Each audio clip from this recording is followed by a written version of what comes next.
गोटे जंगल रे एक मेंढा तार दुई छुआंक सह रहुथिला। थरे मेंढा तार दुई छुआंक सह खाइबा खोजिबा पई जंगल भितर को गला।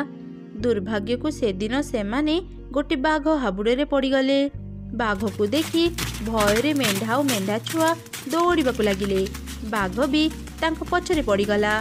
किछि दूर गला परे हठात मेंढा माने अटकी गले।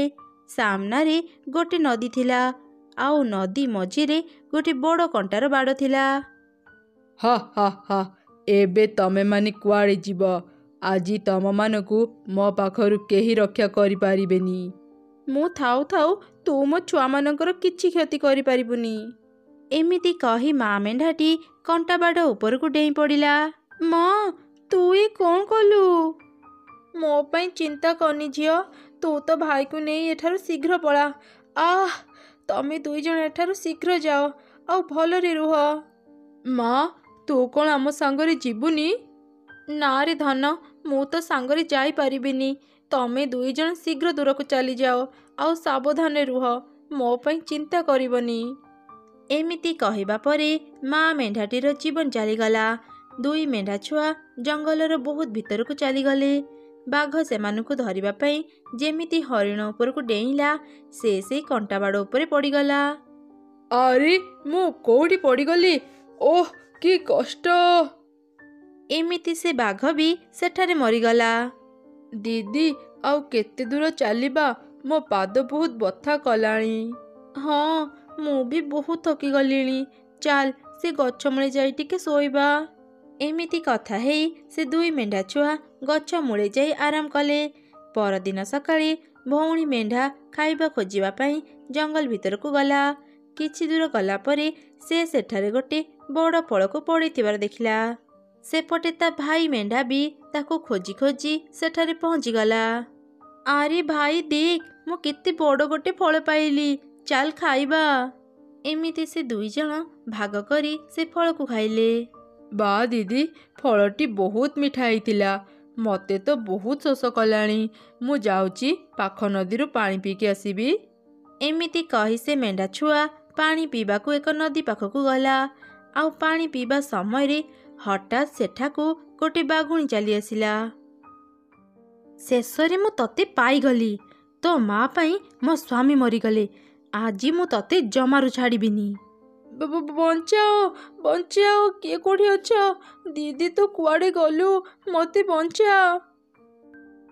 एते समय हेलानी मो भाई ए जाए आसिलानी कोन पई? जाय देखे। अरे एठी तो मो भाई नाही। ताहाले मो भाई गला कुआड़े? मु ताको कोठी खोजिबी? एमिति से मेंढा छुआ ता भाई को खोजु खोजु सेठारे केतोटी पाद चिन्ह देखिला। ए पाद चिन्ह सब काहार? चाल गोटे काम करिबी। मु ए पाद चिन्ह पड़िथिबा रास्ता रे जिबी। हेई पारे सेठी मो भाई को पाई जिबी। मते छाड़ी दियो। मते एठी काहेकि रखिच?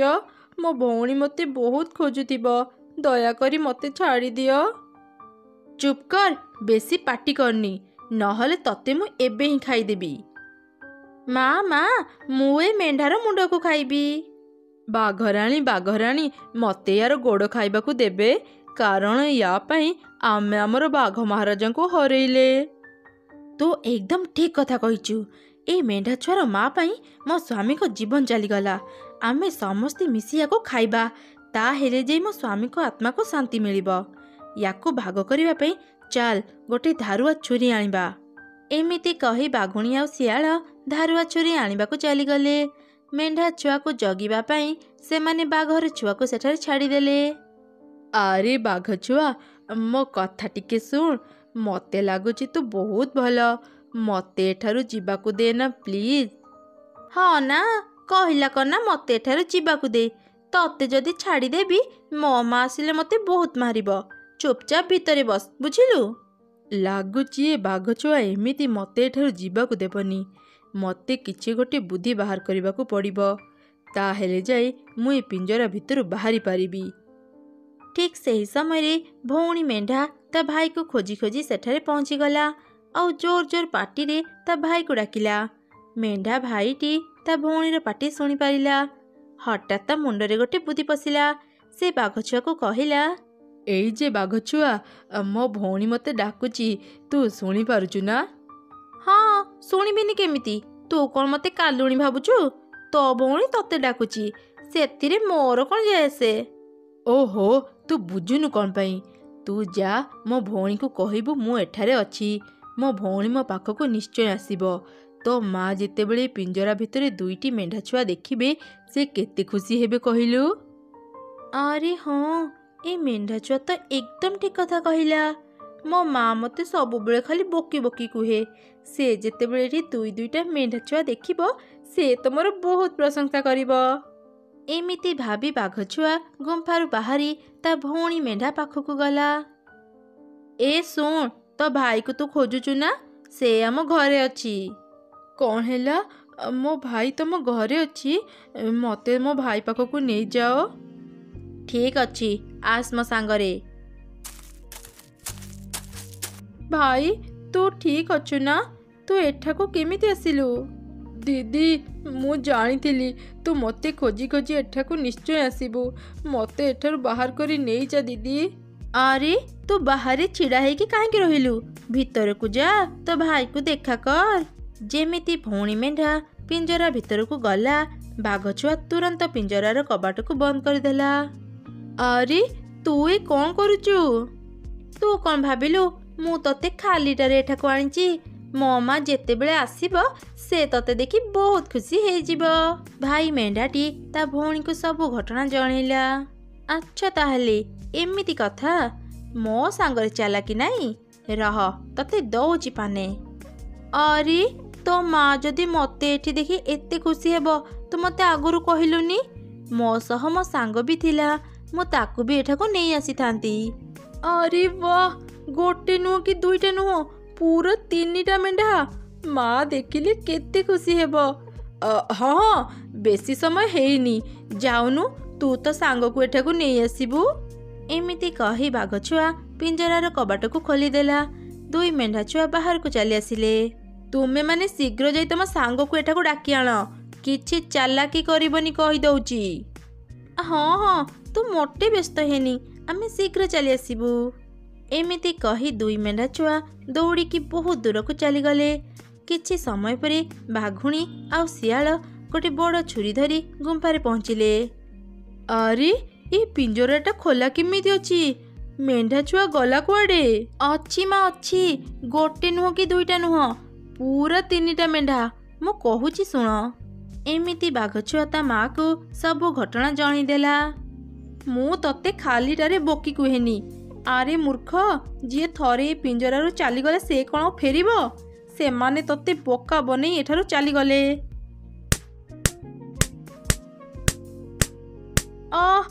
ମୋତେ ମାରନି ମା, ମୁଁ କ'ଣ ଜାଣିଥିଲି ସେମାନେ ମୋତେ ଏମିତି ବୋକା ବନେଇ ଦେବେ?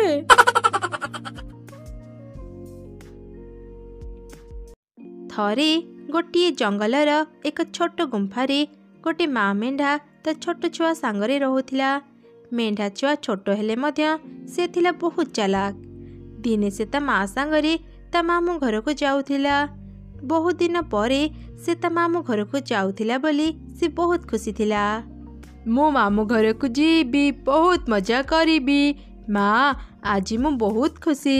ଏତେ ଦିନ ପରେ ମୁଁ ମାମୁଁ ଘରକୁ ଯାଉଛି। ହଁ ଧନ, ଆଜି ମୁଁ ବି ବହୁତ ଖୁସି। ଏତେ ଦିନ ପରେ ଯାଇ ମୋ ବାପା ମାଙ୍କ ସହ ମୋର ଦେଖା ହେବ। ଆଚ୍ଛା ମା, ଅଜା ଆଈ ତମକୁ ଚିହ୍ନିବେ ତ? ଚିହ୍ନିବେନି କ'ଣ ପାଇଁ? ନିଜ ଛୁଆକୁ କିଏ କ'ଣ ଭୁଲିଯାଏ? ହେଲେ ମା, ମୋତେ ତ ସେମାନେ ଚିହ୍ନିବେନି। ମୋତେ ଯଦି ଘରେ ପଶିବାକୁ ନ ଦେବେ? ହଁ, ତା ତ ଠିକ କଥା। ତାହେଲେ କ'ଣ ହେବ? ବହୁତ ମଜା ହେବ। ମୁଁ ମାମୁଁ ଘରକୁ ଯିବି, ବହୁତ ମଜା କରିବି।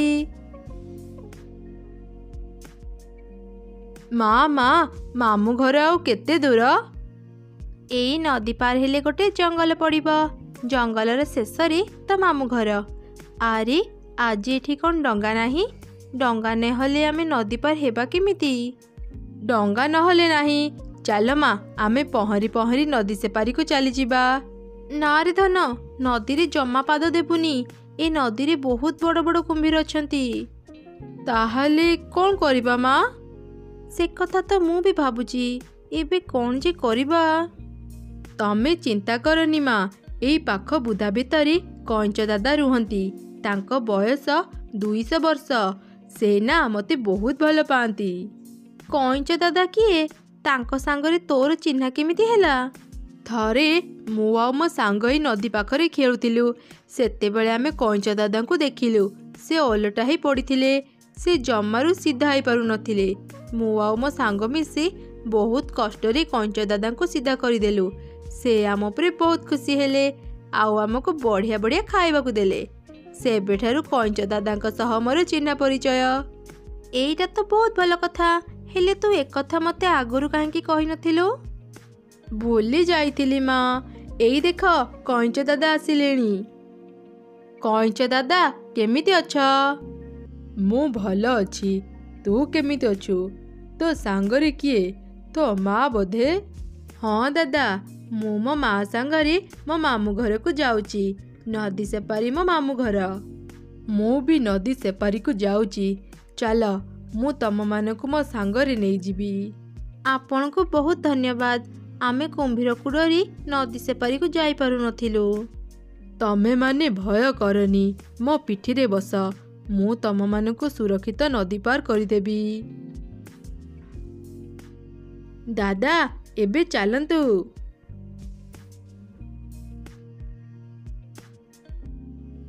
କଇଁଚ ଦାଦା, ତୁମେ ବହୁତ ବଢ଼ିଆ ପହଁରୁଛ। ଆମେ 2 ଜଣ ତମ ପିଠି ଉପରେ ଅଛୁ। ତମକୁ କଷ୍ଟ ହେଉନି ତ? ନା ନା, କଷ୍ଟ କାହିଁକି ହେବ? ପାଣିରେ ଓହ୍ଲେଇଲେ ମୋ ଓଜନ ବହୁତ କମିଯାଏ। ମା ଦେଖ, କୁମ୍ଭୀରମାନେ ନଦୀରେ ବୁଲୁଛନ୍ତି। ଆରେ, ସେମାନେ ତ ଆମ ପାଖକୁ ଆସୁଛନ୍ତି। ତମେମାନେ ଡରନି। ମୁଁ ଥାଉ ଥାଉ କୁମ୍ଭୀରମାନେ ତମ ପାଖକୁ ଆସିପାରିବେନି।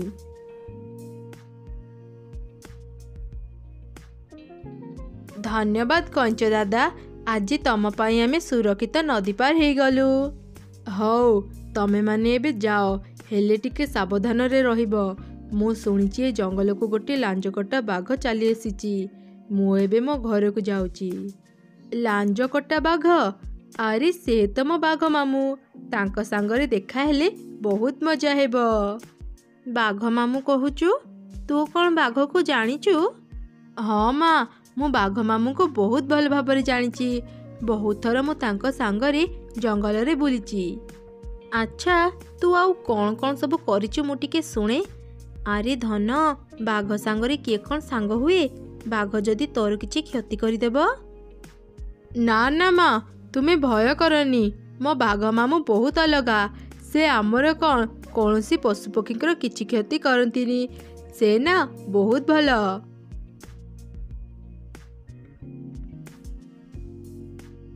ଆରେ, ଆମ ନାତି ତ କେତେ ବଡ଼ ହେଇଗଲାଣି। ହଁ, ଯେତିକି ବଡ଼ ହେଉଛି ସେତିକି ଦୁଷ୍ଟ ବି ହେଉଛି। ଘରେ ୟାକୁ ଟିକେ ବି ପାଇବନି। ଦିନ ସାରା ଜଙ୍ଗଲରେ ଘୁରି ବୁଲୁଥିବ। କ'ଣ କରିବି ଅଜା କୁହ? ମା ତ ସବୁଦିନ ଖାଇବା ଆଣିବାକୁ ଚାଲିଯାଏ। ମୋତେ ଘରେ ଏକୁଟିଆ ରହିବାକୁ ଭଲ ଲାଗେନି। ସେଥିପାଇଁ ମୁଁ ଜଙ୍ଗଲକୁ ଯାଇ ବୁଲେ ଆଉ ବହୁତ ମଜା କରେ। ହଁ, ତା ତ ଭଲ କଥା। ହେଲେ ଏଠି ସେମିତି ବୁଲିବୁନି। କିଛି ଦିନ ହେବ ଗୋଟେ ଭାଲୁ ଏ ଜଙ୍ଗଲକୁ ଆସିଛି। ଦିନ ସାରା ସେଇ ଜଙ୍ଗଲରେ ବୁଲେ। ଭାରି ଦୁଷ୍ଟ ଭାଲୁଟା। ଯାହାକୁ ବି ତା ସାମ୍ନାରେ ପାଏ ତାକୁ ମାରି ଖାଇଦିଏ। ଭାଲୁ ତ ଜଙ୍ଗଲ ଭିତରେ ରୁହେ। ଏ ଗୁମ୍ଫା ତ ଜଙ୍ଗଲର ଶେଷ ମୁଣ୍ଡରେ। ସେ ଏଠାକୁ କ'ଣ ପାଇଁ ଆସୁଛି? ଆମ ଗୁମ୍ଫା ପଛପଟେ ଗୋଟେ ବଡ଼ ଆମ୍ବ ଗଛ ଅଛି। ସେ ଆମ୍ବ ଗଛରେ ମହୁମାଛିମାନେ ବସା ବାନ୍ଧିଛନ୍ତି। ସେଇ ମହୁ ଖାଇବା ପାଇଁ ହିଁ ଭାଲୁ ଏପଟେ ଆସେ। ଆମେ ଭୟରେ ଘରୁ ବାହାରୁ ନାହିଁ। ଭାଲୁ ତ ଭାଲୁ, ଏବେ ଶୁଣିଛୁ ଏ ଜଙ୍ଗଲକୁ ଗୋଟେ ଲାଞ୍ଜକଟା ବାଘ ବି ଚାଲି ଆସିଲାଣି। ସେ ଲାଞ୍ଜକଟା ବାଘକୁ ମୁଁ ଭଲ ଭାବରେ ଜାଣିଛି। ସେ ବହୁତ ଭଲ। ସେ କାହାରି କିଛି କ୍ଷତି କରେନି। ସେ ଭଲ କି ଖରାପ ଆମେ ଜାଣିନୁ। କିନ୍ତୁ ତୁ ଏକୁଟିଆ ବାହାରକୁ ଯିବୁନି। ଚାଲ, ଏବେ ଘର ଭିତରକୁ ଚାଲ।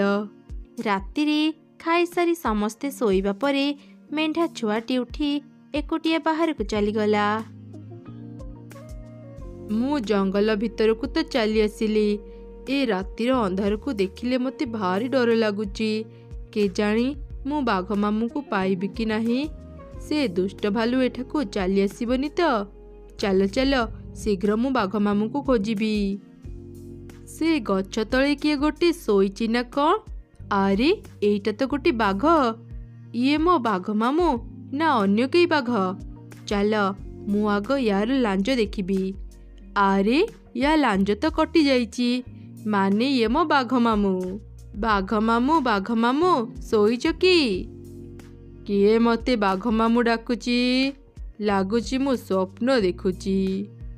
ଆରେ ବାଘ ମାମୁଁ, ତମେ ସ୍ୱପ୍ନ ଦେଖୁନ, ଟିକେ ଚାହଁ, ମୁଁ ତମ ଭଣଜା।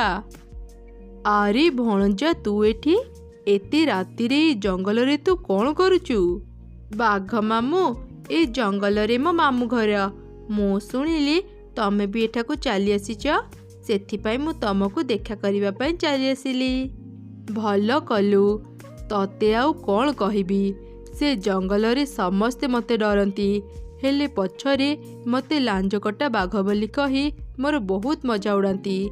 ଏକଥା ଶୁଣିଲେ ମୋତେ ଭାରି ଲାଜ ଲାଗେ, ସେଥିପାଇଁ ମୁଁ ସେ ଜଙ୍ଗଲ ଛାଡ଼ି ଏ ଜଙ୍ଗଲକୁ ଆସି ରହୁଛି। ବାଘ ମାମୁଁ, ତମେ ମନ କଷ୍ଟ କରନି, ମୁଁ ଗୋଟେ ମୋଚି ସହ କଥା ହେଇଛି। ସେ ତମ ପାଇଁ ଗୋଟେ ସୁନ୍ଦର ଚମଡ଼ାର ଲାଞ୍ଜ ତିଆରି କରିଦେବ। ଚମଡ଼ା ଲାଞ୍ଜ? ହେଲେ ମୁଁ ସେଇଟା ନେଇ କରିବି କ'ଣ? ହାତରେ ଧରି ବୁଲିବି? ନା ନା ବାଘ ମାମୁଁ, ତମେ ବୁଝିଲନି। ସେ ମୋଚି ଚମଡ଼ା ଲାଞ୍ଜକୁ ତମ ଅଧା କଟା ଲାଞ୍ଜ ସାଙ୍ଗରେ ଭଲରେ ସିଲେଇ କରିଦେବ। ତମ ଲାଞ୍ଜ ପୁରା ଠିକ୍ ହେଇଯିବ। ନିଜ ଇଚ୍ଛାରେ ତମେ ଲାଞ୍ଜ ହଲେଇ ପାରିବ।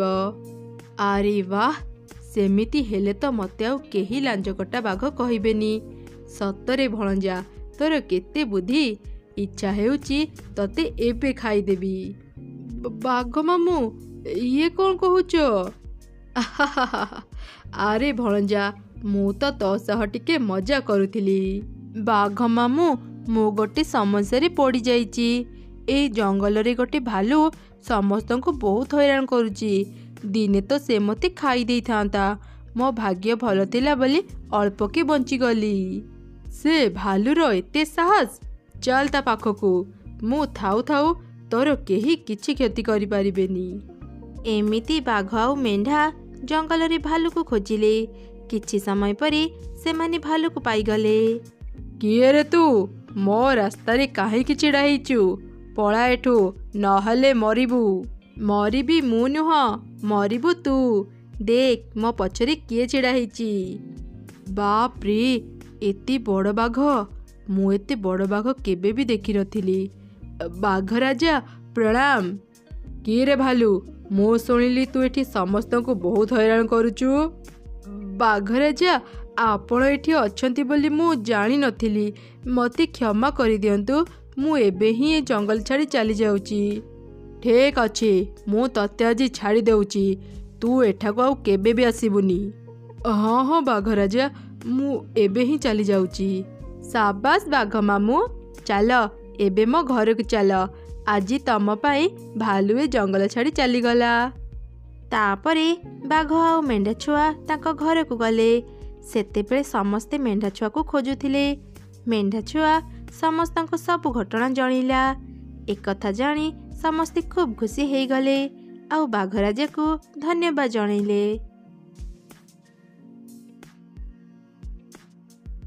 ଥରେ ଗୋଟେ ଜଙ୍ଗଲରେ ଏକ ମା ମେଣ୍ଢା ତାର 2 ଛୁଆଙ୍କୁ ଧରି ପାଖ ଜଙ୍ଗଲକୁ ଯାଉଥିଲା। କାରଣ ସେ ରହୁଥିବା ଜଙ୍ଗଲରେ ଖାଇବାକୁ ଭଲ ଘାସଲତା ନଥିଲା, ଆଉ ତାଠୁ ବଡ଼ କଥା ହେଲା ସେ ଜଙ୍ଗଲରେ ବହୁତ ହିଂସ୍ର ଜନ୍ତୁ ଥିଲେ। ସେଥିପାଇଁ ମା ମେଣ୍ଢା ଆଉ ତାର 2 ଛୁଆ ପାଖ ଜଙ୍ଗଲକୁ ଯାଉଥିଲେ। କିଛି ଦୂର ଗଲା ପରେ ସେମାନେ ଗୋଟେ ନଦୀ ପାଇଲେ। ମା, ଦେଖ ନା କେତେ ବଡ଼ ନଦୀ। ଏବେ ଆମେ କେମିତି ନଦୀ ପାର ହେବା? ମୁଁ ବି ତ ସେଇ କଥା ଭାବୁଛି। ଖରା ଦିନରେ ଏ ନଦୀର ପାଣି କମିଯାଏ, ହେଲେ ଏଯାଏଁ ବି ନଦୀର ପାଣି କମିନି। ପହଁରିକି ଯିବାଟା ଠିକ୍ ହେବନି। ଚାଲ ଆମେ ଆମ ଘରକୁ ଫେରିଯିବା। ମା, ଆମେ ତ ଭଲ ଭାବରେ ପହଁରି ଜାଣିଛୁ। ଏଇ ଜଙ୍ଗଲରେ ରହିବାକୁ ଆଉ ଭଲ ଲାଗୁନି। ଚାଲ ନା ମା, ଆମେ ନଦୀ ସେପାରି ଜଙ୍ଗଲକୁ ଯିବା। ଆଚ୍ଛା ଆଚ୍ଛା, ଠିକ୍ ଅଛି। ତମ 2 ଜଣଙ୍କୁ ଯଦି ଏ ଜଙ୍ଗଲରେ ରହିବାକୁ ଇଚ୍ଛା ନାହିଁ, ତେବେ ଚାଲ ଆମେ ନଦୀ ସେପାରି ଜଙ୍ଗଲକୁ ଯିବା। ମୁଁ ଆଗ ଯାଉଛି, ତମେ ଦୁଇ ଜଣ ଶୀଘ୍ର ମୋ ପଛେ ପଛେ ଆସ। ମେଣ୍ଢାମାନେ କଥା ହେବା ସମୟରେ ଗୋଟି କୁମ୍ଭୀର ସେମାନଙ୍କୁ ଦେଖିଲା, ହେଲେ ମେଣ୍ଢା କି ତାର ଛୁଆମାନେ କୁମ୍ଭୀରକୁ ଦେଖି ପାରିଲେନି। ମା ମେଣ୍ଢା ତାର ଛୁଆମାନଙ୍କୁ ନେଇ ନଦୀରେ ପହଁରିଲା। ତାଙ୍କ ପଛେ ପଛେ କୁମ୍ଭୀର ବି ଆସିଲା।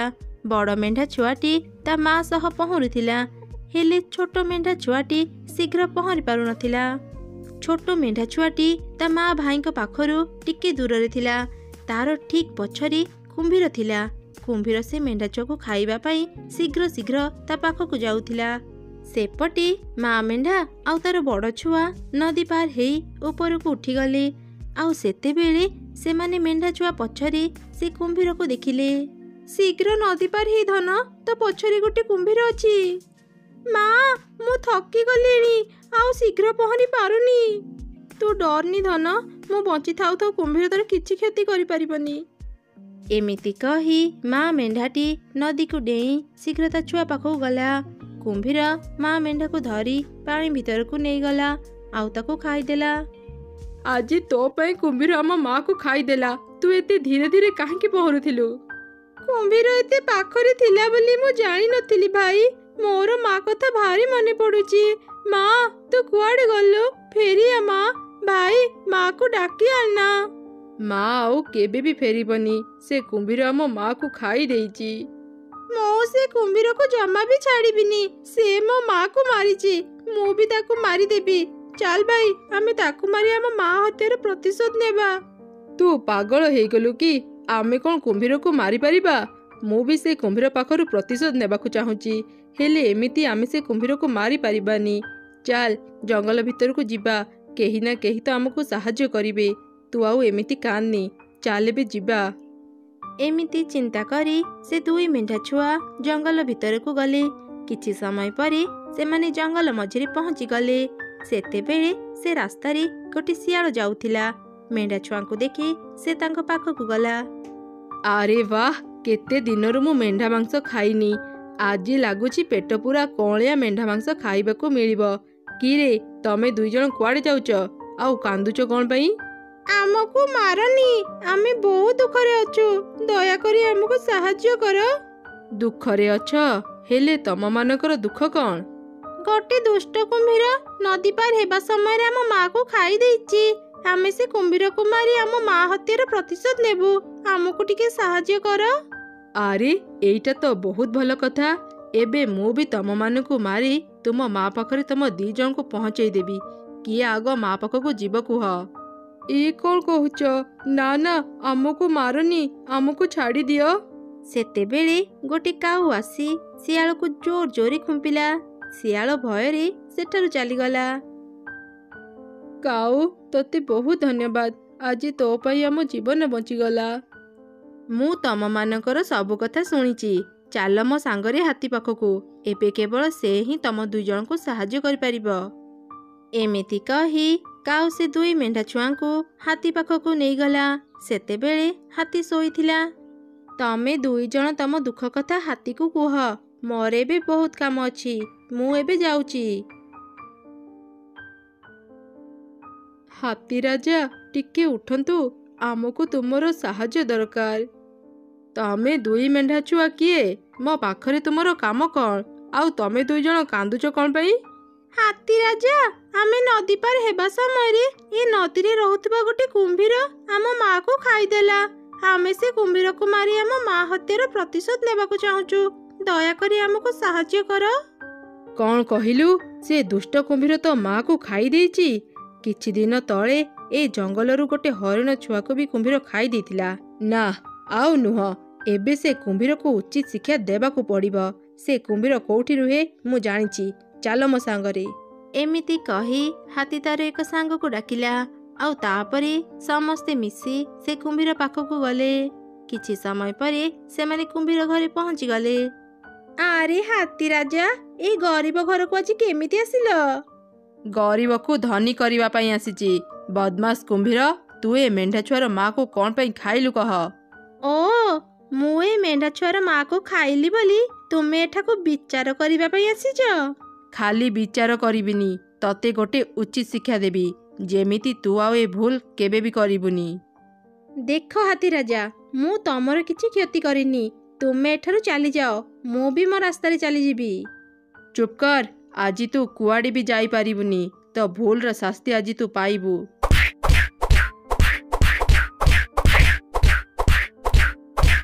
ମୋର ଭୁଲ ହେଇଗଲା ହାତୀ ରାଜା, ମୋତେ କ୍ଷମା କରିଦିଅ। ମୁଁ ଆଉ କେବେ ବି କାହାକୁ ଖାଇବିନି। ମୋତେ ଭୋକ ଲାଗିଲେ ମୁଁ ପାଣି ପିଇକି ରହିଯିବି ପଛେ, ମୁଁ ଆଉ କାହାକୁ ବି ମାରିବିନି। ଦୟାକରି ମୋତେ ଛାଡ଼ିଦିଅ। ନା ହାତୀ ରାଜା, ୟାକୁ ଜମା ବି ଛାଡ଼ନ୍ତୁନି। ଇଏ ଆମ ମାକୁ ମାରିଛି। ନା ନା ହାତୀ ରାଜା, ଏ କୁମ୍ଭୀରକୁ ମାରନ୍ତୁନି, ୟାକୁ ଯିବାକୁ ଦିଅ। ଆରେ ତୁ ଏ କ'ଣ କହୁଛୁ?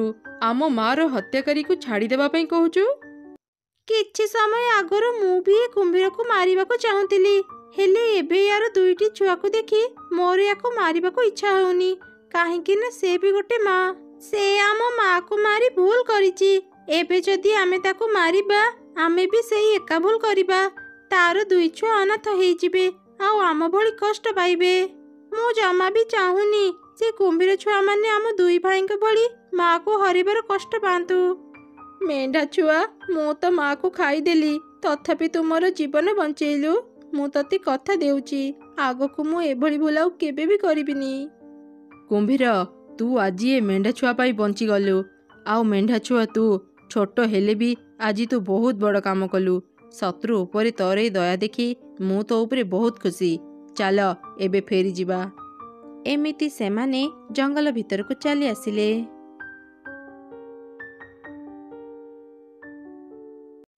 ଥରେ ଏକ ଜଙ୍ଗଲରେ ଥିଲା ଗୋଟିଏ ଦୁଷ୍ଟ ଶିଆଳ। ସେ ଦୁଷ୍ଟ ଶିଆଳ ଜଙ୍ଗଲରେ ରହୁଥିବା ସବୁ ପଶୁପକ୍ଷୀଙ୍କ ପାଖରୁ ଖାଇବା ଚୋରି କରି ଆଣି ଖାଉଥିଲା। ସମସ୍ତେ ଶିଆଳ ପାଇଁ ବହୁତ ଚିନ୍ତାରେ ଥିଲେ। ସେ ଦୁଷ୍ଟ ଶିଆଳ ସମସ୍ତଙ୍କୁ ବୋକା ବନେଇ ଦେଉଥିଲା। ସେହି ଜଙ୍ଗଲରେ ଏକ ବୁଦ୍ଧିମାନ ମେଣ୍ଢା ତାର 3 ଛୁଆଙ୍କୁ ଧରି ଏକ ଛୋଟ ଘରେ ରହୁଥିଲା। ଗୋଟେ ଦିନ ମା ମେଣ୍ଢା ତାର 3 ଛୁଆଙ୍କ ସହ ଜଙ୍ଗଲରେ ବୁଲୁଥିଲା। ସେହି ରାସ୍ତାରେ ଶିଆଳ ବି ଯାଉଥିଲା। ଆରେ ଆଜି ତ କେହି ବି ଦେଖାଯାଉନାହାନ୍ତି। ମୁଁ କାହା ପାଖରୁ ଚୋରି କରି ଖାଇବି? ଶିଆଳ ଏମିତି ଚିନ୍ତା କରୁଥିବା ସମୟରେ ତା ନଜର ସେ ମା ମେଣ୍ଢା ଆଉ ତାର 3 ଛୁଆଙ୍କ ଉପରେ ପଡ଼ିଲା। ଆରେ ବାଃ, ଏ ମେଣ୍ଢା ଛୁଆମାନେ ଦେଖିବାକୁ କେତେ ସୁନ୍ଦର ହେଇଛନ୍ତି। ଆଜି ମୁଁ ଏ 3 ଜଣଙ୍କୁ ଖାଇବି। ଏମିତି ଶିଆଳ ସେ ମେଣ୍ଢାକୁ ପଛା କଲା। ଗୋଟେ ଜାଗାରେ ସେ ଶୁଣିବାକୁ ପାଇଲା, ଆରେ ପିଲାମାନେ, ତମେମାନେ ଏବେ ବହୁତ ଛୋଟ, ମୋ ସହ ଏମିତି ଜଙ୍ଗଲରେ ବୁଲନି। ଏ ଜଙ୍ଗଲରେ ବହୁତ ହିଂସ୍ର ପ୍ରାଣୀ ଅଛନ୍ତି, ସେମାନେ ତମମାନଙ୍କୁ ମାରି ଖାଇଦେବେ। ଚାଲ ଏବେ ଘରକୁ ଯିବା। ଠିକ୍ ଅଛି ମା, ଆମେ ତୋର ସବୁ କଥା ମାନିବୁ। ହେଲେ ମା, ଆମେ ତୋ ଭଳି ଏ ଜଙ୍ଗଲରେ ଏକୁଟିଆ କେବେ ବୁଲି ପାରିବୁ? ଆରେ ଧନ, ତୁ ଯେତେବେଳେ ମୋ ଭଳି ବଡ଼ ହେଇଯିବୁ, ତୁ ବାହାରକୁ ଏକୁଟିଆ ଯାଇପାରିବୁ। ସେତେବେଳେ ତମେ ସମସ୍ତେ ଜଙ୍ଗଲରେ ନିଜ ଇଚ୍ଛାରେ ବୁଲି ପାରିବ। ଏମିତି କଥା ହେଇ ମା ମେଣ୍ଢା ଆଉ ତାର ଛୁଆମାନେ ଘରକୁ ଗଲେ। ତାଙ୍କ ପଛେ ପଛେ ସେ ଦୁଷ୍ଟ ଶିଆଳ ବି ତାଙ୍କ ଘର ପାଖରେ ପହଞ୍ଚିଗଲା। ଏବେ ତମେମାନେ ଘର ଭିତରକୁ ଯାଅ, ମୁଁ ତମମାନଙ୍କ ପାଇଁ ଖାଇବା ଆଣିବାକୁ ଯାଉଛି। ମୁଁ ନ ଆସିବା ଯାଏଁ କବାଟ ଖୋଲିବନି। ମା, ତୁ ଆସିଛୁ କି ନାହିଁ ଆମେ କେମିତି ଜାଣିବୁ? ଆରେ ହଁ, ତା ବି ତ ଠିକ୍ କଥା। ମୁଁ ତମମାନଙ୍କୁ ଗୋଟେ କଥା କହିବି, ମନ ଦେଇ ଶୁଣ। ମା ଆସିଛି, ଖାଇବା ଆଣିଛି, ମିଠା ମିଠା ଖାଇବା ଆଣିଛି, ଭୟ କରନି, ଖୋଲ କବାଟ। ମୁଁ ଯେତେବେଳେ ଏକଥା କହିବି, ସେତେବେଳେ ତମେମାନେ କବାଟ ଖୋଲିବ। ଏମିତି ମା ମେଣ୍ଢାଟି ତାର ଛୁଆମାନଙ୍କୁ ଭଲରେ ବୁଝେଇ ସେଠାରୁ ଚାଲିଗଲା। ସେମାନଙ୍କର ସବୁ କଥା ଦୂରରୁ ସେ ଦୁଷ୍ଟ ଶିଆଳ ଶୁଣୁଥିଲା। ସେ ମନରେ ଚିନ୍ତା କଲା, ଭଲ ହେଲା ସେ ମା ମେଣ୍ଢା ଏଠାରୁ ଚାଲିଗଲା। ଏବେ ମୁଁ ଆରାମରେ 3 ଛୁଆଙ୍କୁ ଖାଇପାରିବି। ଏତେ ଦିନ ପରେ ମୋତେ କଅଁଳିଆ ମେଣ୍ଢା ମାଂସ ଖାଇବାକୁ ମିଳିବ।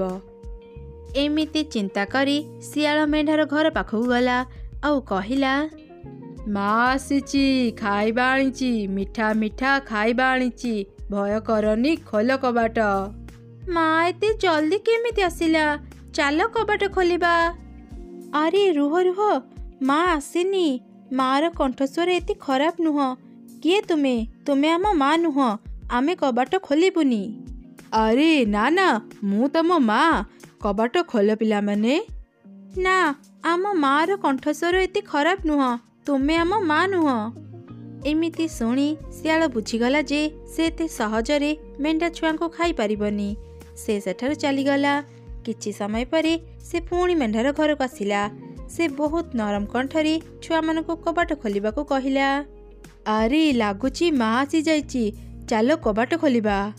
ନା ନା, ମୋତେ ସନ୍ଦେହ ହେଉଛି, ମୁଁ ଆଗ ଦେଖି ସାରେ। ଏମିତି କହି ସେ ଚାଲାକ ମେଣ୍ଢା ଛୁଆ ଗୋଟି କଣାରେ ବାହାରକୁ ଦେଖିଲା। ଆମ ମା ଗୋଡ଼ର ରଙ୍ଗ ଧଳା, ହେଲେ ତୁମର ତ ନାହିଁ। ତୁମେ ଆମ ମା ନୁହଁ, କିଏ ତୁମେ? ଶିଆଳ ଆଉ କିଛି ନ କହି ସେଠାରୁ ଚାଲିଗଲା। ଏ ଛୁଆଗୁଡ଼ା କେତେ ଚାଲାକ, ଏମାନଙ୍କୁ ଖାଇବା ପାଇଁ ମୋତେ ଗୋଟେ ଉପାୟ ବାହାର କରିବାକୁ ପଡ଼ିବ। ଏମିତି ଚିନ୍ତା କରି ଶିଆଳ ଗୋଟେ ଗାଁ ଭିତରକୁ ଗଲା।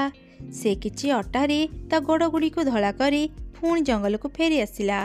ସେ ମେଣ୍ଢାର ଘର ପାଖକୁ ଯାଇ କହିଲା, ମା ଆସିଛି, ଖାଇବା ଆଣିଛି, ମିଠା ମିଠା ଖାଇବା ଆଣିଛି, ଭୟ କରନି, ଖୋଲ କବାଟ। ତିନି ଛୁଆ ସେ କଣାରେ ବାହାରକୁ ଦେଖିଲେ।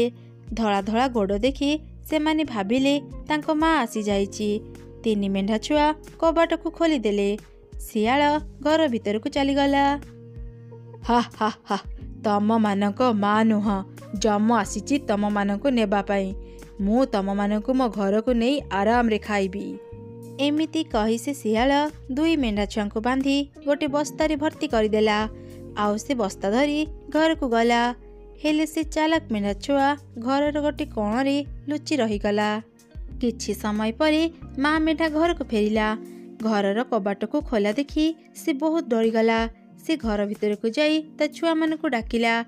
ସେତେବେଳେ ସେ ଚାଲାକ ମେଣ୍ଢା ଛୁଆ ବାହାରକୁ ଆସି ତା ମାକୁ ସବୁ ଘଟଣା ଜଣାଇଲା। ସେ ଦୁଷ୍ଟ ଶିଆଳର ଏତେ ସାହସ, ମୋ ଘରେ ପଶି ମୋ ଛୁଆମାନଙ୍କୁ ନେଇଗଲା। ସେ ବେଶୀ ଦୂର ଯାଇନଥିବ, ଚାଲ ଆମେ ତାକୁ ଖୋଜିବା। ଏମିତି କହି ମା ମେଣ୍ଢା ଆଉ ତାର ଛୁଆ ଶିଆଳକୁ ଖୋଜିବା ପାଇଁ ଜଙ୍ଗଲ ଭିତରକୁ ଗଲେ।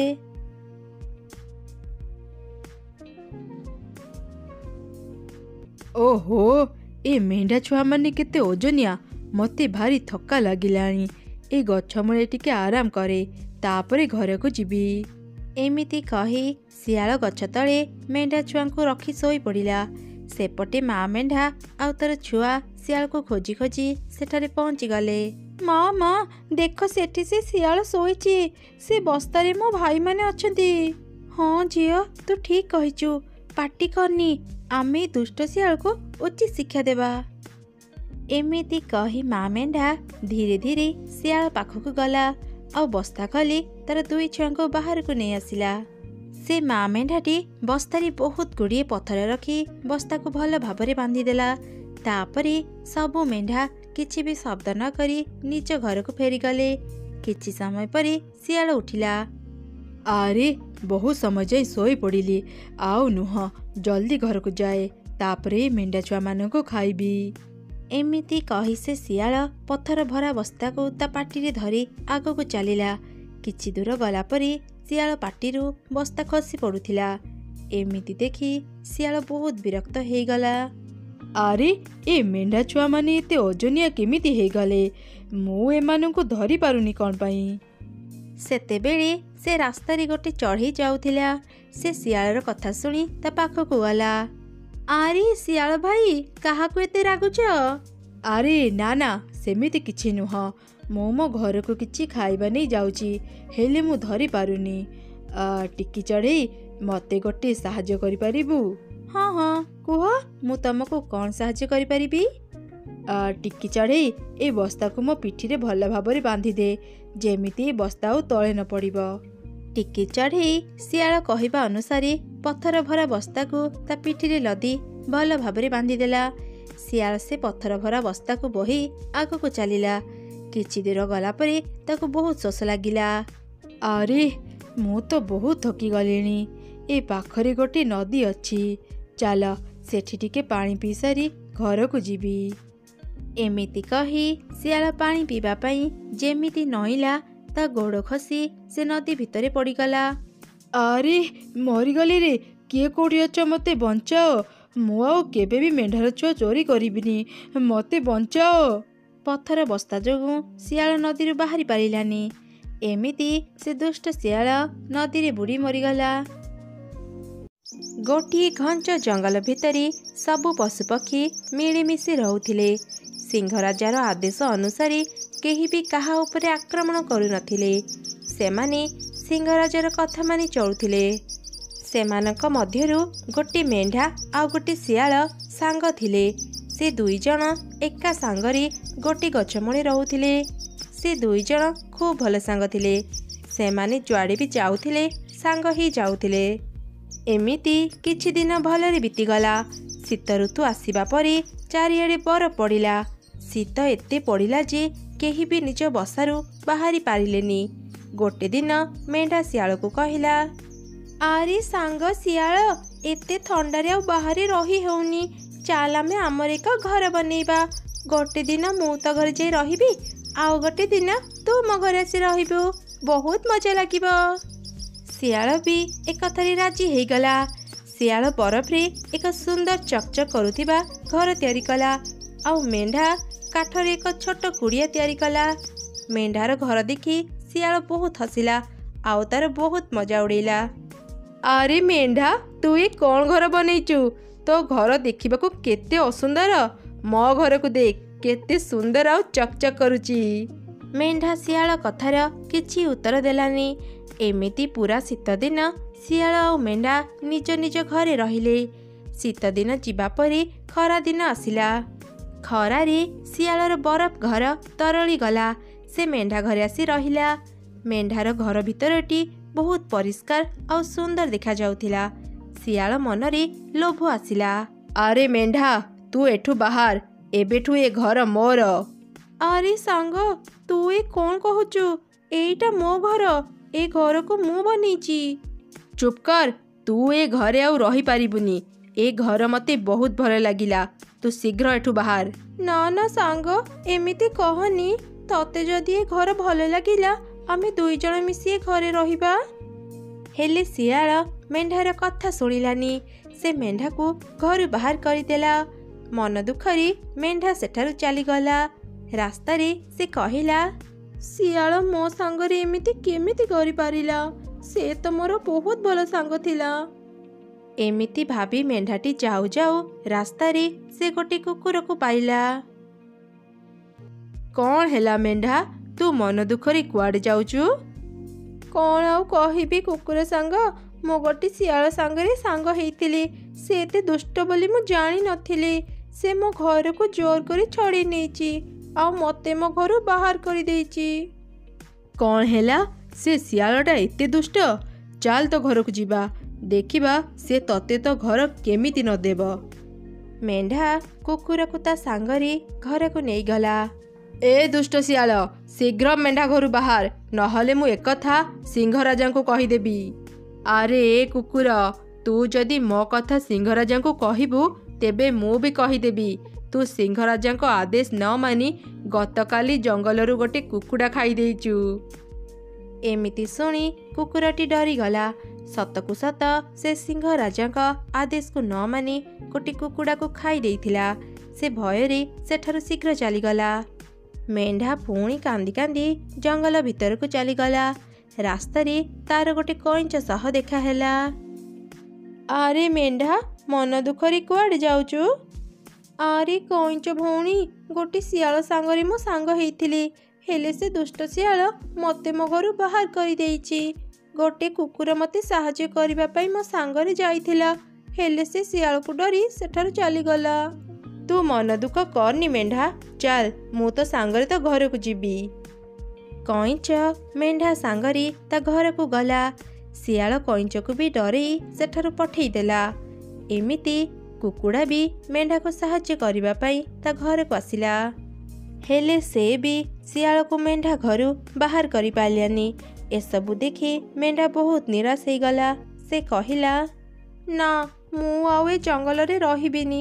କେହି ବି ଶିଆଳକୁ ମୋ ଘରୁ ବାହାର କରିପାରିଲେନି। ଏମିତି କହି ମେଣ୍ଢା ରାସ୍ତାରେ ଯାଉଥିବା ସମୟରେ ଗୋଟି କଙ୍କଡ଼ା ସହ ତାର ଦେଖା ହେଲା। ଆରେ ମେଣ୍ଢା, ତୁ କାନ୍ଦି କାନ୍ଦି କୁଆଡ଼େ ଯାଉଛୁ? ତତେ କହି କ'ଣ ଲାଭ? ଏତେ ବଡ଼ ବଡ଼ ପଶୁପକ୍ଷୀ ମୋତେ ସାହାଯ୍ୟ କଲେ ନାହିଁ। ଆଉ ତୁ ତ ବହୁତ ଛୋଟ, ତୁ ମୋର କ'ଣ ସାହାଯ୍ୟ କରିପାରିବୁ? ଆରେ ସାଙ୍ଗ, ତୋର କ'ଣ ହେଇଛି ତ ଆଗ କହ। ମୁଁ ସାହାଯ୍ୟ କରିପାରିବି କି ନାହିଁ ତା ତ ପରେ ଜଣାପଡ଼ିବ। ମେଣ୍ଢା କଙ୍କଡ଼ାକୁ ସବୁ ଘଟଣା ଜଣେଇଲା। ଓ ଏଇ କଥା, ତୁ ଚିନ୍ତା କରନି ସାଙ୍ଗ, ମୁଁ ତତେ ନିଶ୍ଚୟ ସାହାଯ୍ୟ କରିବି। ତୁ ମତେ ଖାଲି ତ ଘରକୁ ନେଇଯା। କଙ୍କଡ଼ା ତାର ଆଉ କିଛି କଙ୍କଡ଼ା ସାଙ୍ଗକୁ ତା ସହ ଡାକିଲା। ଏମିତି ମେଣ୍ଢା ସବୁ କଙ୍କଡ଼ାକୁ ନେଇ ତା ଘରକୁ ଗଲା। ସବୁ କଙ୍କଡ଼ା ମେଣ୍ଢାର ଘର ଭିତରକୁ ଗଲେ ଆଉ ଶିଆଳକୁ କାମୁଡ଼ିବାକୁ ଲାଗିଲେ। ଶିଆଳ ଆଉ ଯନ୍ତ୍ରଣା ସହି ନ ପାରି ଘର ପଛପଟ ରାସ୍ତା ଦେଇ ସେଠାରୁ ବହୁତ ଦୂରକୁ ଚାଲିଗଲା। ଏମିତି ମେଣ୍ଢା ତା ଘର ପାଇ ଖୁସି ହେଇଗଲା ଆଉ ସବୁ କଙ୍କଡ଼ାକୁ ସେ ଧନ୍ୟବାଦ ଜଣାଇଲା। ଥରେ ଗୋଟିଏ ଜଙ୍ଗଲରେ ଏକ ବୁଢ଼ା ବାଘ ରହୁଥିଲା। ବୟସ ହେବା ପରେ ବାଘଟି ଆଗ ଭଳି ଆଉ ଶିକାର କରିପାରୁନଥିଲା। ଦିନେ ସେ ମନରେ ଚିନ୍ତା କଲା, 2 ଦିନ ହେଲାଣି ମୁଁ କିଛି ଖାଇନି। ଏମିତି ହେଲେ ତ ମୁଁ ନ ଖାଇ ମରିଯିବି। ନା ନା, ମୋତେ କିଛି ଗୋଟେ କରିବାକୁ ପଡ଼ିବ।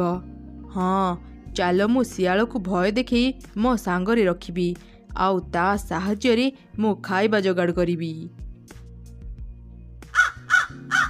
ଏମିତି କିଛି ଦିନ ବିତିଗଲା।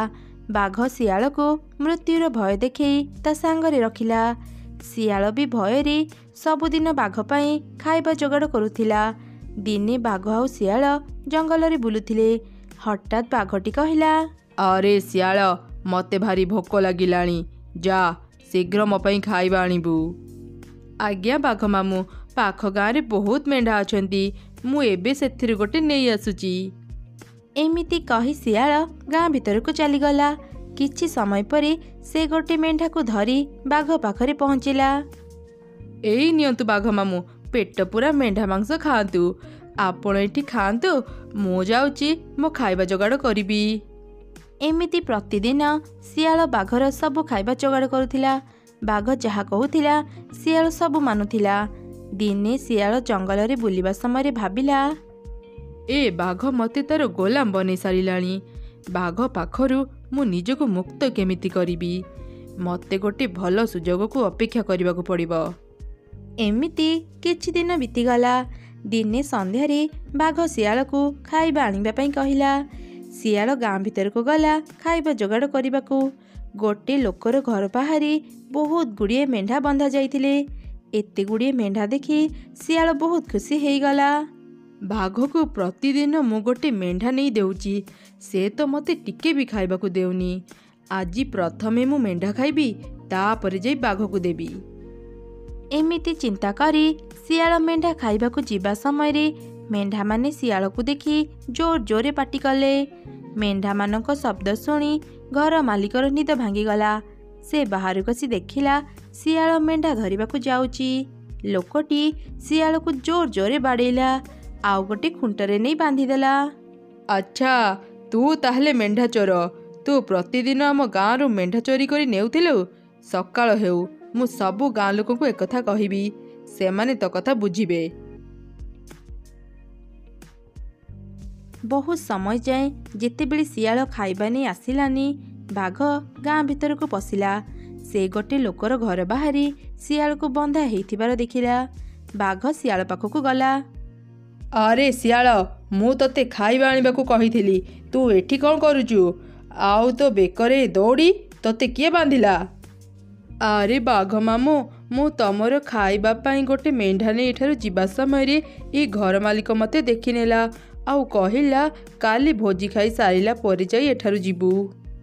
ତୁ କ'ଣ ମୋତେ ବୋକା ଭାବିଲୁ? ଘର ମାଲିକ ତୋତେ ଭୋଜି ଖାଇବାକୁ କ'ଣ ପାଇଁ ଦେବ? ମୋତେ ମିଛ ଖାଇବାକୁ ତୋର ସାହସ କେମିତି ହେଲା?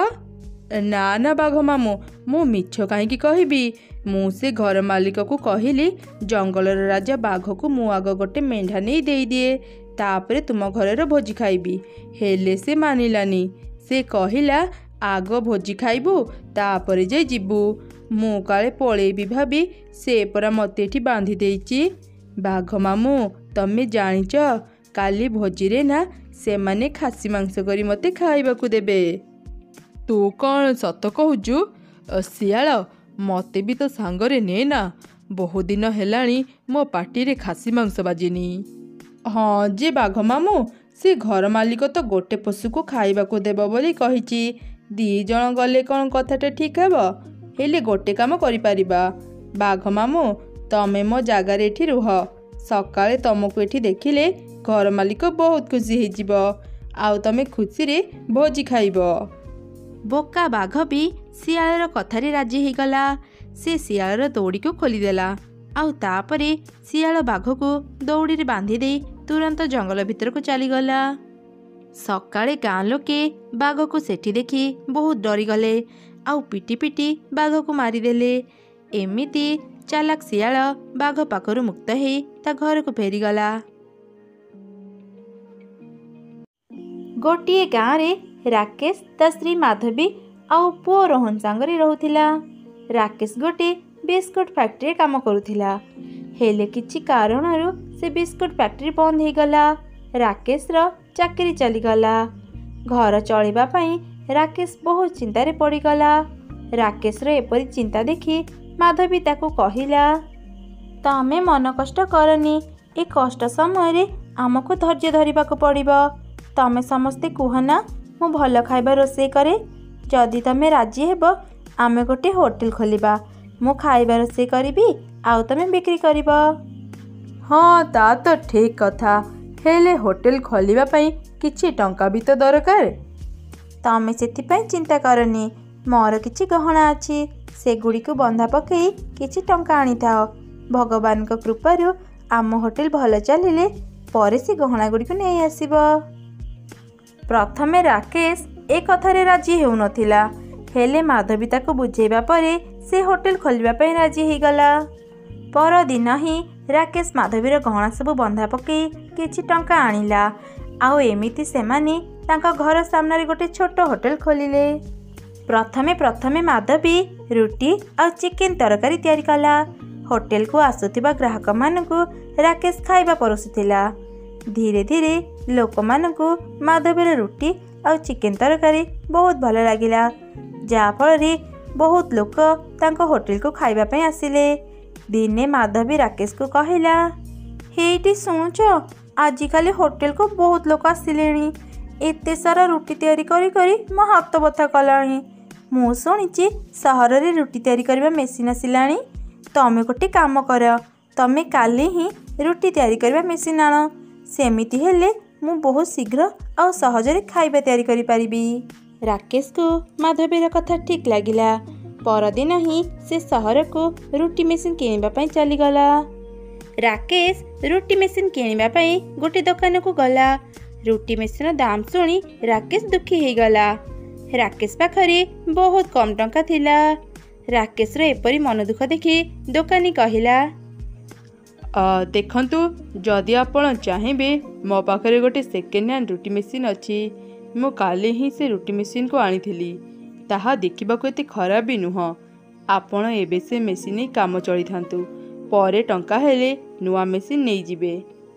ଦୋକାନୀର କଥା ଶୁଣି ରାକେଶ ସେ ରୁଟି ମେସିନ୍କୁ ଦେଖିଲା। ମେସିନ୍ଟି ଦେଖିବାକୁ ନୂଆ ଭଳି ଲାଗୁଥିଲା। ରାକେଶକୁ ତାହା ଭଲ ଲାଗିଲା। ସେ ଦୋକାନୀ ପାଖରୁ ମେସିନ୍ କିଣି ଘରକୁ ଗଲା। ମାଧବୀ ରୁଟି ମେସିନ୍ ଦେଖି ଖୁସି ହେଇଗଲା।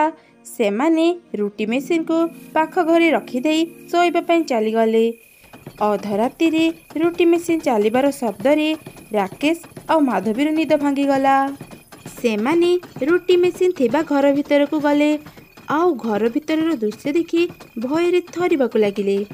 ଗୋଟିଏ ଭୟଙ୍କର ଭୂତ ତାଙ୍କ ରୁଟି ମେସିନ୍ ପାଖରେ ଛିଡ଼ା ହେଇଥିଲା ଆଉ କଙ୍କାଳମାନଙ୍କର ରୁଟି ବନଉଥିଲା।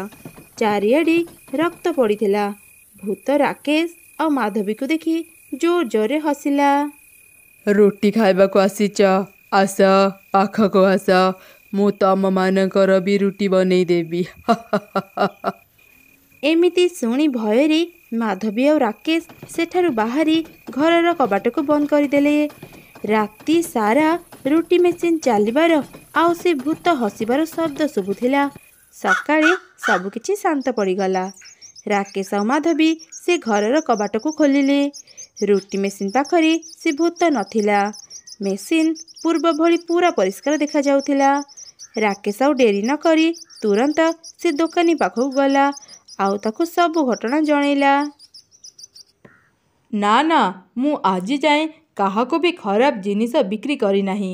2 ଦିନ ତଳେ ଜଣେ ହୋଟେଲ ମାଲିକ ବହୁତ ଶସ୍ତାରେ ମୋତେ ଏ ରୁଟି ମେସିନ୍ ଦେଇଥିଲେ। ଆପଣ ଥରେ ତାଙ୍କ ପାଖକୁ ଯାଇ ଏ ବିଷୟରେ କଥା ହୁଅନ୍ତୁ। ଦୋକାନୀ ରାକେଶକୁ ସେ ହୋଟେଲ ମାଲିକର ଠିକଣା ଦେଲା। ରାକେଶ ସେ ହୋଟେଲକୁ ଗଲା ଆଉ ତା ମାଲିକ ସହ ଦେଖା କରି ତାଙ୍କୁ ସବୁ ଘଟଣା ଜଣେଇଲା। ସବୁ ଶୁଣି ହୋଟେଲ ମାଲିକ ରାଗିଗଲା। ସେ ରୁଟି ମେସିନ୍ ମୋର ନୁହଁ, ତୁମେ ଭୁଲ ଜାଗାକୁ ଆସିଛ। କିନ୍ତୁ ସେ ଦୋକାନୀ ତ ଆପଣଙ୍କ ପାଖରୁ ରୁଟି ମେସିନ୍ ନେଇଛି ବୋଲି କହିଲା। ମୁଁ ଥରେ କହିଲି ନା ସେ ରୁଟି ମେସିନ୍ ମୋର ନୁହଁ। ଯାଅ ଏଠୁ, ନହେଲେ ମୁଁ ପୋଲିସକୁ ଡାକିବି। ମାଲିକର ଏପରି ବ୍ୟବହାରରେ ରାକେଶ ତା ଉପରେ ସନ୍ଦେହ କଲା। ହେଲେ ସେ କିଛି ନ କହି ସେଠାରୁ ଚାଲି ଆସିଲା। ରାସ୍ତାରେ ଗୋଟେ ଲୋକ ତାକୁ ଅଟକେଇଲା। ଆଜ୍ଞା, ମୋ ନାଁ ମୁକେଶ। ମୁଁ ଏ ହୋଟେଲରେ କାମ କରେ। ଆପଣଙ୍କର ଆଉ ମାଲିକଙ୍କର ମୁଁ ସବୁ କଥା ଶୁଣିଲି। ଆପଣ ଯେଉଁ ରୁଟି ମେସିନରେ ଥିବା ଭୂତ କଥା କହୁଛନ୍ତି, ମୋତେ ଲାଗୁଛି ସେ ମୋ ସାଙ୍ଗ ମୋହନ। ଏମିତି ସେ ଲୋକଟି ରାକେଶକୁ ପୁରା ଘଟଣା ଜଣେଇଲା। ମୁଁ ଆଉ ମୋ ସାଙ୍ଗ ଏ ହୋଟେଲରେ କାମ କରୁଥିଲୁ। ଦିନେ ଭୁଲରେ ମୋହନ ରୁଟି ମେସିନରେ ରୁଟି ତିଆରି କରୁ କରୁ ତାର ହାତ ସେଇ ମେସିନରେ ଫସିଗଲା ଆଉ ତାର ହାତ କଟିଗଲା। ଏ ହୋଟେଲର ମାଲିକ ବହୁତ ଦୁଷ୍ଟ ଆଜ୍ଞା। କ୍ଷତିପୂରଣ ଦେବାକୁ ପଡ଼ିବନି ବୋଲି ଏ ହୋଟେଲର ମାଲିକ ଦିନେ ରାତିରେ ମୋହନକୁ ରୁଟି ମେସିନରେ ଭର୍ତ୍ତି କରିଦେଲା ଆଉ ତାକୁ ମାରିଦେଲା। ଆମେ ବହୁତ ଗରିବ ଆଜ୍ଞା। ସବୁ କିଛି ଜାଣିବି ମୁଁ ମୋ ସାଙ୍ଗ ପାଇଁ କିଛି ବି କରିପାରିଲିନି। ମୋହନ ସାଙ୍ଗରେ ବହୁତ ଅନ୍ୟାୟ ହେଇଛି। ମୋ ପାଖରେ ଗୋଟେ ଉପାୟ ଅଛି ଏ ହୋଟେଲ ମାଲିକକୁ ଦଣ୍ଡ ଦେବା ପାଇଁ। ଏମିତି ରାକେଶ ସେ ଲୋକକୁ ତାର ଏକ ଯୋଜନା କହିଲା। ସେମାନେ ସେ ହୋଟେଲରେ ଥିବା ନୂଆ ରୁଟି ମେସିନ୍କୁ ହଟେଇ ତାଙ୍କର ସେ ଭୂତିଆ ରୁଟି ମେସିନ୍କୁ ରଖିଦେଲେ ଆଉ ସେଠାରୁ ଚାଲିଗଲେ। ଅଧରାତିରେ ଯେତେବେଳେ ମାଲିକ ତା ଘରକୁ ବାହାରୁଥିଲା, ସେତେବେଳେ ରୁଟି ମେସିନ୍ ଚାଲିବାର ଶବ୍ଦ ତାକୁ ଶୁଭାଗଲା। ଓହୋ, ଏ ପିଲାଗୁଡ଼ାକ କେତେ ଅଳସୁଆ ହେଇଗଲେଣି। କିଏ ବୋଧେ ରୁଟି ମେସିନ୍ ବନ୍ଦ କରିବା ଭୁଲି ଯାଇଛି। ଚାଲ ଯାଇକି ଦେଖେ। ଏମିତି ରାଗି ରାଗି ସେ ମାଲିକ ଯେମିତି ରୁଟି ମେସିନ୍ ପାଖକୁ ଗଲା, ଭୂତ ସେ ମେସିନ୍ ଭିତରୁ ବାହାରି ଆସିଲା। ଭୂତକୁ ଦେଖି ମାଲିକ ଭୟରେ ଥରିବାକୁ ଲାଗିଲା ଆଉ ତାକୁ କ୍ଷମା ମାଗିଲା। କେତୋଟି ଟଙ୍କା ଲୋଭରେ ତୁ ମୋତେ ଏ ମେସିନରେ ଭର୍ତ୍ତି କରିଥିଲୁ ନା? ଏବେ ମୁଁ ତତେ ଏ ମେସିନରେ ଭର୍ତ୍ତି କରିବି। ତୁ ବି ଜାଣିବୁ ସେ କଷ୍ଟ ଆଉ ଯନ୍ତ୍ରଣା କ'ଣ। ଠିକ୍ ସେତିକି ବେଳକୁ ରାକେଶ ଦୁଇଟି ପୋଲିସ ଧରି ସେଠାରେ ପହଞ୍ଚିଲା। ମାଲିକ ସେ ପୋଲିସମାନଙ୍କ ଆଗରେ ତା ଭୁଲ ମାନିଗଲା। ପୋଲିସ ସେ ମାଲିକକୁ ନେବା ସମୟରେ ଭୂତ ସମସ୍ତଙ୍କ ସାମ୍ନାରେ ସେ ମାଲିକକୁ ରୁଟି ମେସିନରେ ଭର୍ତ୍ତି କରି ତାକୁ ମାରିଦେଲା ଆଉ ସେଠାରୁ ସବୁଦିନ ପାଇଁ ଚାଲିଗଲା।